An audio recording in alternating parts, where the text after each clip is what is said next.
आना को जब हलवाई ने बताया कि पोल्टूदा ने ही खाना चुराया है, तभी दुर्गा देवी का गुस्सा 7वें आसमान पर पहुंच गया। उन्होंने क्रोध से कांपती आवाज में कहा, कहाँ छुपाया है तूने खाना?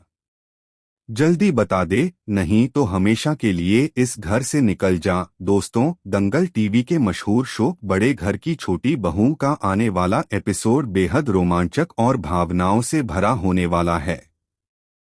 माँ दुर्गा की पूजा का पवित्र माहौल, घर में भक्ति की लहरें और भोग प्रसाद की महक, लेकिन इसी शांति के बीच एक तूफान उठने वाला था जिसने पूरे घर को हिलाकर रख दिया। कहानी की शुरुआत होती है उस पल से जब अहाना, घर की छोटी बहू, एक बार फिर सच्चाई की लड़ाई में उतरती है। दुर्गा पूजा का दिन था। घर में रौनक थी। माँ दुर्गा की मूर्ति सजी हुई थी और सभी लोग भोग का इंतजार कर रहे थे। तभी अचानक खबर आई कि माँ दुर्गा का भोग गायब हो गया है। घर में सन्नाटा छा गया और सबकी निगाहें अहाना पर टिक गईं। बड़ी बुआ, जो पहले से ही अहाना को पसंद नहीं करती थीं, मौके का फायदा उठाते हुए बोली, जब से ये लड़की घर में आई है, हर पवित्र काम में अड़चन आने लगी है। यही भोग चुराने वाली होगी। लेकिन अहाना मासूम और समझदार थी। उसे शक हुआ कि कोई साजिश रची जा रही है।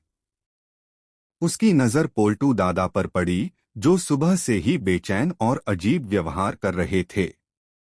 अहाना ने चुपचाप उन पर नजर रखनी शुरू की। कुछ देर बाद जब सब पूजा में व्यस्त थे, पोल्टू दादा चुपके से आंगन की तरफ गए और लौटे तो खाली हाथ, लेकिन चेहरे पर घबराहट थी। अहाना ने जब आंगन में जाकर देखा तो एक पुरानी खड़ाई के नीचे कपड़ा पड़ा था। उसने कपड़ा हटाया तो माँ दुर्गा का सारा भोग प्रसाद वहीं छिपा हुआ था। उसने तुरंत सबूत के तौर पर अपने फोन से तस्वीर खींच ली। शाम को जब घरवाले इकट्ठा हुए तो बड़ी बुआ ने फिर से अहाना पर इल्जाम लगाना शुरू किया। लेकिन इस बार अहाना चुप नहीं रही। उसने सबके सामने कहा, मैंने भोग नहीं चुराया, असली चोर पोल्टू दादा हैं। यह सुनते ही घर में सन्नाटा छा गया। पोल्टू दादा ने इनकार किया, लेकिन अहाना ने फोन से तस्वीरें दिखा दीं। तस्वीरों में पोल्टू दादा साफ दिखाई दे रहे थे। सब दंग रह गए। दुर्गा देवी गुस्से में कांप उठीं और बोली, पोल्टू, तूने माँ दुर्गा के भोग के साथ छेड़छाड़ की, यह पाप है। पूजा खत्म होते ही तू इस घर से चला जाएगा।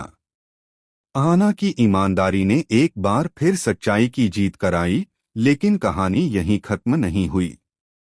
पोल्टू दादा और बड़ी बुआ, जो सबके सामने बेइज्जत हो चुके थे, अब अहाना से बदला लेने की ठान चुके थे। बड़ी बुआ ने माँ दुर्गा के विसर्जन वाले दिन अहाना को बदनाम करने की भयानक साजिश रच डाली। उन्होंने मोहल्ले के बदमाश रमेश को बुलाया और कहा कि वह अहाना की इज्जत पर धब्बा लगाए ताकि समाज के सामने उसका सिर झुक जाए। पूजा के दौरान रमेश ने अहाना के जूस में कुछ मिला दिया। थोड़ी देर में अहाना को चक्कर आने लगे। वह लड़खड़ाते हुए कमरे की ओर बढ़ी, तभी रमेश ने उसका हाथ पकड़ लिया और जबरदस्ती उसे सुनसान गली की तरफ ले जाने लगा। अहाना बेहोश होने लगी थी, लेकिन उसी वक्त माँ दुर्गा की कृपा हुई। दुर्गा देवी को अनहोनी का आभास हुआ और उन्होंने अर्जुन, अहाना के पति, को किसी बहाने से उसी गली की तरफ भेज दिया। अर्जुन को जरा भी अंदाजा नहीं था कि वह किस भयानक दृश्य का सामना करने वाला है। आने वाले एपिसोड में अर्जुन के कदमों से कैसे बचेगी अहाना और कैसे सच्चाई फिर से जीत पाएगी, यह देखना बेहद दिलचस्प होगा।